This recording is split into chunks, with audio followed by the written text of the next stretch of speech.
अस्सलाम वालेकुम, कैसे हैं आप सब। मैं हूं आयशा और आप देख रहे हैं आयशा's किचन। तो आज मैं आपके लिए लेकर आई हूं एक मज़ेदार सी रेसिपी जो कि आपने पहले घर में कभी ट्राई नहीं की होगी। तो आज मैं आपको बनाना सिखाऊंगी कि बगैर ओवन के आप घर में पिज़्ज़ा कैसे बना सकते हैं। तो उसके लिए जी हाँ, यहाँ पे मैंने कुछ इंग्रेडिएंट्स लिए हैं। सबसे पहले जो है हम यीस्ट को गर्म पानी में डाल के जो है उसको अलग से जो है हम मिक्स करेंगे। उसके बाद जो है मैं फर्दर बताऊंगी कि आपने क्या क्या चीज़ें और कितनी कितनी क्वांटिटी में आपने डालनी है। तो सबसे पहले यहाँ पे जो है मैंने हाफ कप गर्म पानी लिया है। इसको मैंने पानी को जो है थोड़ा सा गर्म कर लिया है, वो हम एक बाउल में डाल लेंगे। और एक बाउल में डालने के बाद यहाँ पे मैंने 3 खाने के चम्मच यीस्ट ली है, वो मैं इस पानी में इसको मिक्स कर दूंगी। और साथ ही हम यहाँ पे 3 ही खाने के चम्मच इसमें चीनी है। जितनी मैंने यीस्ट ली है उतनी ही मैंने शुगर ली है, तो वो हम इसमें मिक्स कर देंगे। और हम इसको अच्छे तरीके से मिक्स कर लेंगे ताकि जो है ये इसमें अच्छे से हल हो जाए। तो ये मैंने मैदे में इसलिए इसको मिक्स नहीं किया ताकि क्योंकि अगर हम मैदे में करेंगे तो हमारी डो रेडी होने में काफ़ी टाइम लग जाएगा, इसलिए मैंने इसको अलग से किया है। तो आपने भी जब भी पिज़्ज़ा बनाना है तो इन बातों का ज़रूर ख्याल रखना है दोस्तों, और वीडियो के अंत तक ज़रूर देखिए क्योंकि ये आज की वीडियो बहुत इंटरेस्टिंग होने वाली है। और कहीं से भी आपने वीडियो को स्किप नहीं तो मेरे चैनल पर नए हैं प्लीज़ मेरे चैनल को सब्सक्राइब कर लें, और अगर मेरी वीडियो आपको अच्छी लगी तो लाइक और शेयर ज़रूर करें। ये देखिए दोस्तों, यहाँ पे हमारी यीस्ट जो है वो राइस होना शुरू हो चुकी है, इसमें बबल्स बनने शुरू हो गए हैं। इसलिए हमने इसको अलग से जो है वो किया है ताकि ये जल्दी से जो है राइस हो जाए और मैदे में जो है इसको ज़्यादा टाइम ना लगे। तो इससे ये होगा कि आपकी जो डो है वो जल्दी रेडी हो जाएगी, आपको बहुत ज़्यादा इंतज़ार नहीं करना पड़ेगा। तो अब हम इसको जो है 10 से 15 मिनट के लिए रख देंगे, और अब हम जो है अपने मैदे में जो बाकी के इंग्रेडिएंट्स हैं वो शामिल करते हैं। उसके बाद मैं आपको बताती हूँ कि आपने क्या करना है।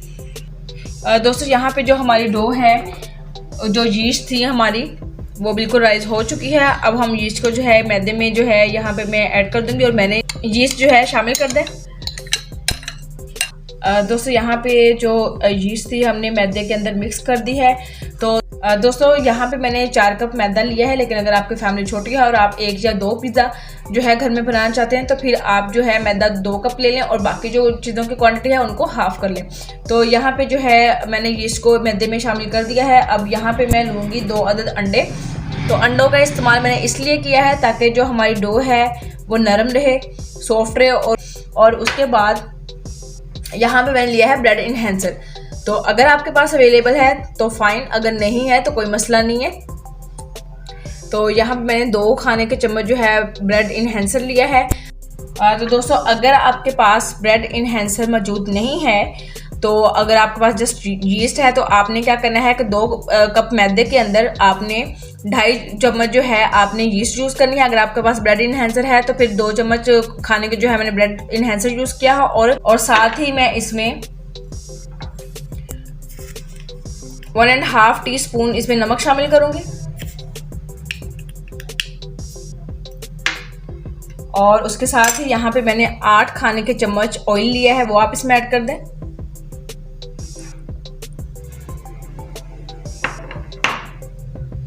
और उसके बाद यहाँ पे मैंने गरम दूध लिया है। यहाँ पे मैंने 1 कप लिया है, लेकिन मैं 1 कप यूज़ नहीं करूँगी।